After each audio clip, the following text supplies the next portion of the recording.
Xenopus પ્રસ્તુત કરે છે શ્રી સ્નેહલ ત્રિવેદીનો પ્રથમ નિબંધ સંગ્રહ રાનાળો.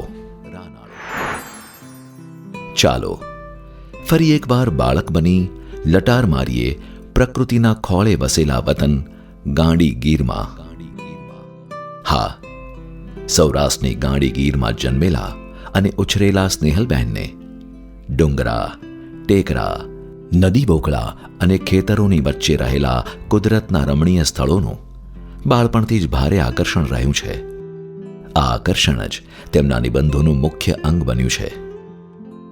જેની છાયામાં બાળકો રમતા એ આંબલી અને તેની દંતકથાઓ, નિરંતર ખળખળ વહેતું બુઢાળું અને તેના પાણીમાં મારેલા છપછપિયા, ઝાઝા પરિવારજનોને સમાવતી જૂના ઘરની મેળી અને રાયણના ઝાડથી ભરેલું રાનાળું, આ તમામ સ્થળો સાથે કેળવાયેલી આત્મીયતા અને તેના પરિણામે ઉદ્ભવેલી મીઠી સ્મૃતિઓ માનવ અને પ્રકૃતિ વચ્ચેના ગાઢ સંબંધને ઉજાગર કરે છે.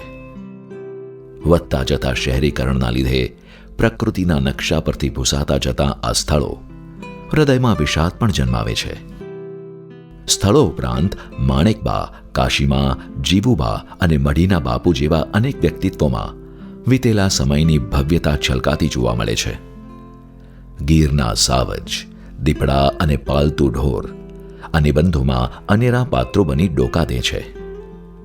નર્મદા કાંઠે વિતાવેલી ચૈત્રી રાત અને તુલસીશ્યામના મેળે લૂંટેલો આનંદ લેખિકાએ અહીં શબ્દ સ્વરૂપે વહેંચ્યો છે. બદલાતી ઋતુઓ સાથે ઉજવાતા ઉત્સવો અને પરંપરાઓની સરવાણી દરેક નિબંધમાં વહેતી જોવા મળે છે. સૌરાષ્ટ્રની તળપદી ભાષા અને મિજાજથી મહેકતા આ નિબંધોમાં અસલ સૌરાષ્ટ્ર અને તેનું ગ્રામ્ય જીવન સજીવન થયું છે. સર્જક સ્નેહલબહેન ત્રિવેદીની આંખે જોવાયેલું, કાને સંભળાયેલું અને હૈયે દરબાયેલું ગાંડું ગીર વાચકોને પણ આકર્ષી જશે. રાનાળો નેશન વાઇડ ફ્રી શિપિંગ સાથે ઘેર બેઠા મેળવવા www.zenopus.in અથવા તમારા મોબાઈલ ફોન પર ઝેનોપસની મોબાઈલ એપ ડાઉનલોડ કરી ઓર્ડર પ્લેસ કરી શકો છો. ઓનલાઈન શોપિંગ માટે એમેઝોન અથવા તમારા નજીકના બુક સ્ટોરનો સંપર્ક કરો. સાથે ઝેનોપસના ફેસબુક અને ઇન્સ્ટાગ્રામ પેજને ફોલો કરો અને નવા પ્રકાશિત પુસ્તકોની માહિતી મેળવો.